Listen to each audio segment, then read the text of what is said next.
Sarah! No, you mean Sarah! Sarah!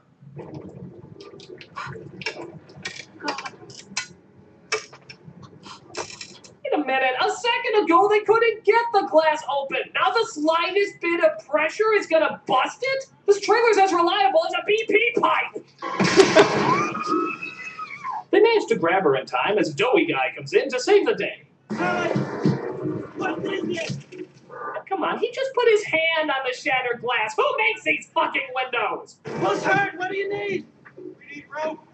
Rope? What? Anything else? Yeah. 3 double cheeseburgers with everything. No onions on mine. You know, I'm not gonna rescue you if you're not gonna take this seriously.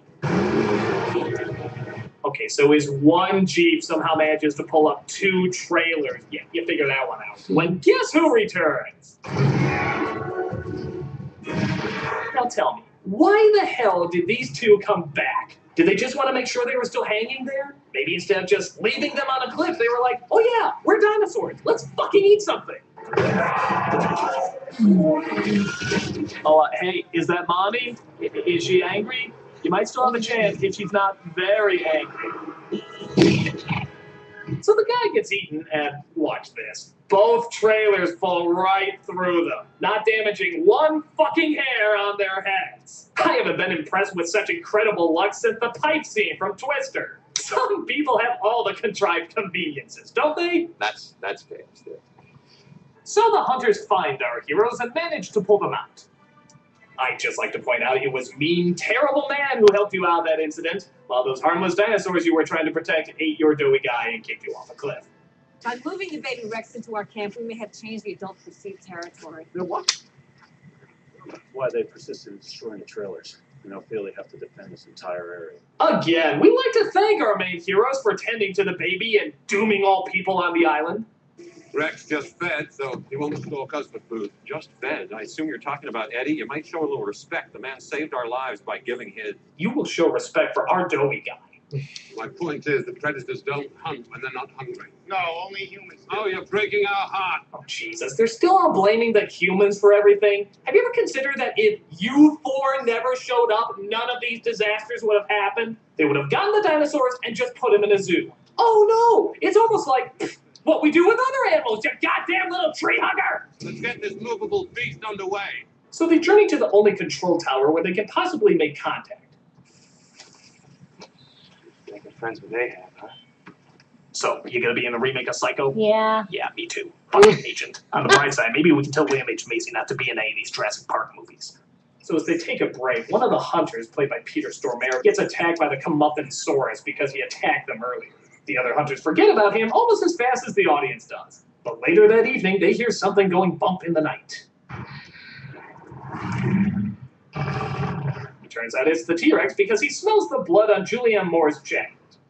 Interesting, they said before his eyesight's based on movement, but now he operates by smell. Kinda weird. You would think he would smell Dr. Grant and the girl in the first movie, seeing how his nose was right in front of them. But hey, their ancestor's a mosquito. I'm sure their genes got fucked up somewhere. So, of course, everyone starts fleeing in fear, and the T-Rex tries to catch up with them. Again, kinda weird. In the first movie, the T-Rex was fast enough to catch up with the Jeep. In this movie, he's struggling to keep up with a large crowd of people. In fact, did Dr. Hammond in the first film say, Well, we clocked the T-Rex to 32 miles an hour. well, what the fuck's slowing it down?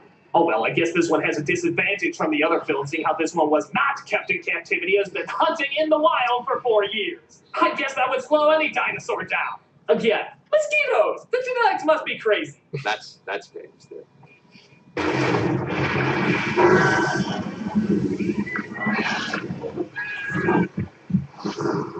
Oh my god.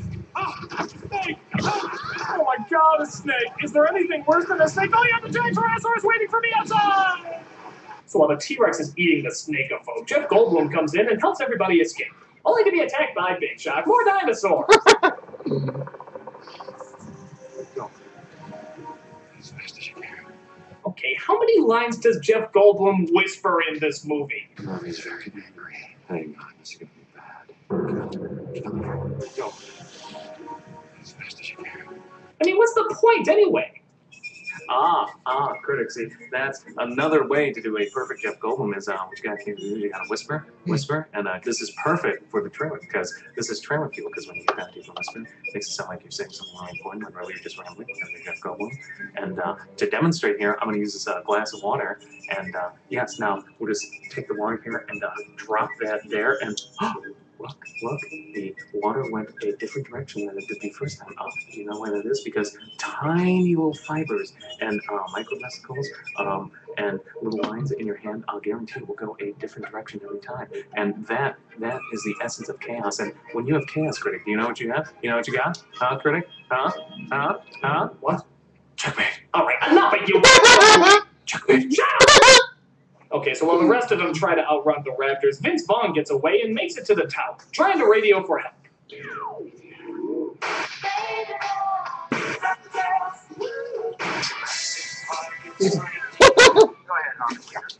Meanwhile, the Raptors attack, and Goldblum's gang tries to get away from them.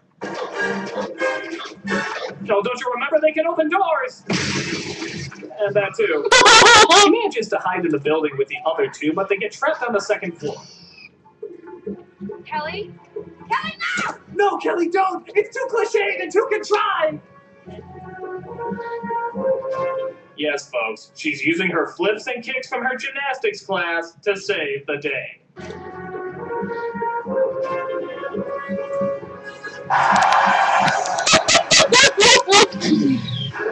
Yeah, you think that's bad enough, but listen to this. Hey, you! I love the fact that the Raptor actually turns when she says, "Hey, you." I mean, Jesus, he actually fell for that? I thought these things were supposed to be super intelligent, and the move that gets the drop on them is, "Hey, you." Hey, you! Yeah. What else do you think these morons would fall for? Hey, look over there! Oh, no! I can't believe I fell for that. I can figure out how to open a door, but not when I'm being had. Oh, God, I'm a bad raptor. I'm a bad raptor. They finally get away when the chopper that Vince Vaughn called finally arrives. But Popplethwaite still wants to take care of that darn T-Rex.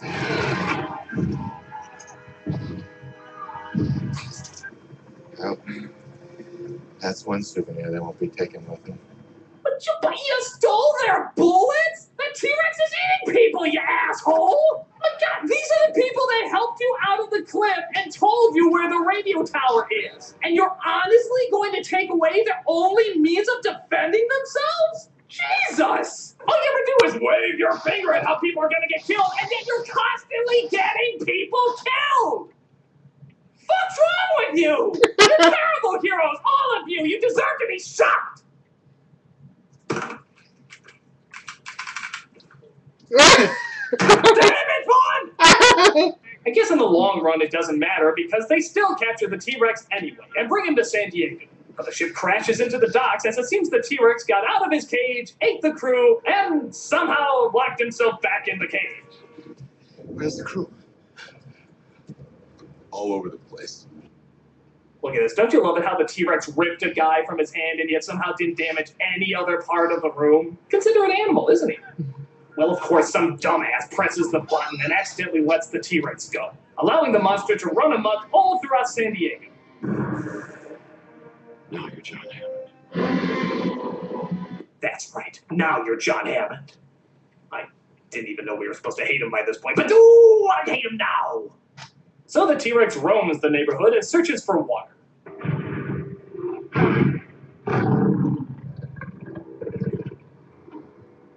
That's nothing. You should see Susie next door.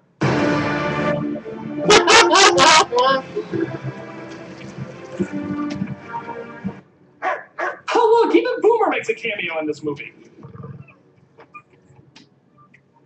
There's a dinosaur in our backyard. Yes, but... What about Boomer?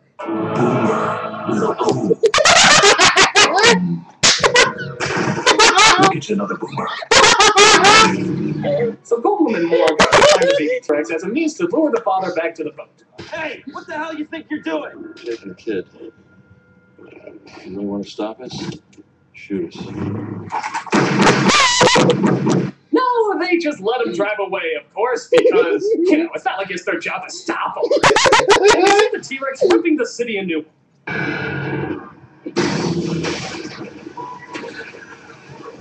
Oh, wait a minute. King Lear starring Arnold Schwarzenegger? Why the hell aren't I watching that? I can start again, Phil. I want to see Arnold! So they lure the T-Rex back with the baby, he eats that Peter bad guy, and they finally seal him back in the boat. And thus we get our last-minute moral from the evil John Hammond. Oh, I hate him so much, I hate him so much. Oh wait, the music's indicating we like him now.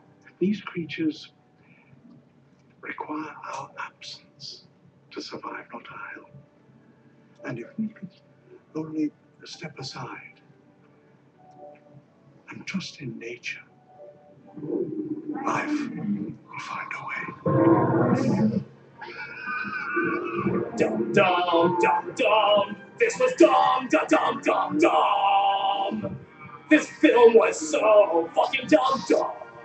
Dum dum dum dum. God, what a terrible follow-up to a kick-ass movie. I'm not gonna act like the first film was perfect, but it was a basic fun survival flick. This just seems phoned in. The characters are forgettable when they're not incredibly stupid. The story is unbelievably forced. And the whole animal rights thing really backfires when the people trying to promote it are constantly making things worse. There's no sense of wonder, no sense of adventure. It's just setup scenes for the dinosaurs to walk in and destroy. That's it! It's a bad sequel, plain and simple. The only good thing to come out of this is maybe someone will possibly get the idea to film King Lear with Arnold Schwarzenegger. And when the highlight of a movie is another movie that doesn't exist, that's a bad sign.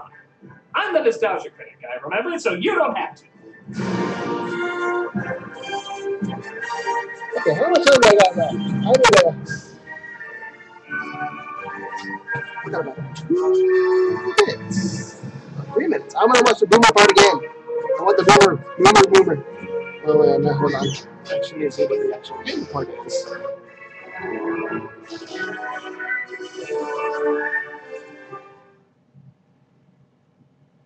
Now, there were supposed to be dinosaurs in this dinosaur review, right?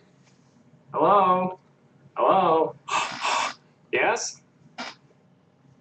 That's famous. I'm Hammond. I dipped into the docks as it seems the T...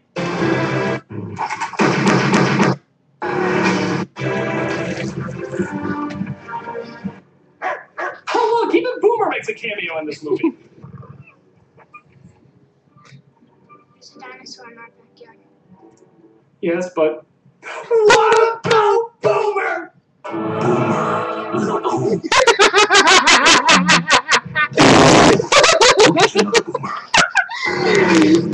Boomer!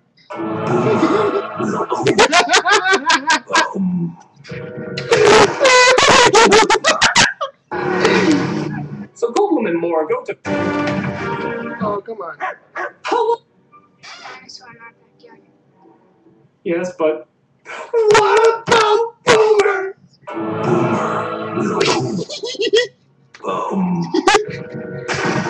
We'll get you another Boomer. Yes, but... What about Boomer?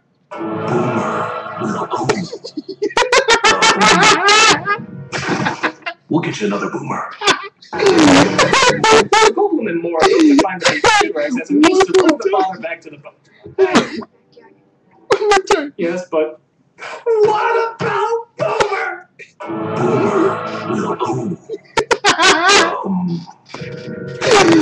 We'll get you another Boomer. So Goldblum and Moore... Yes, but... What about Boomer?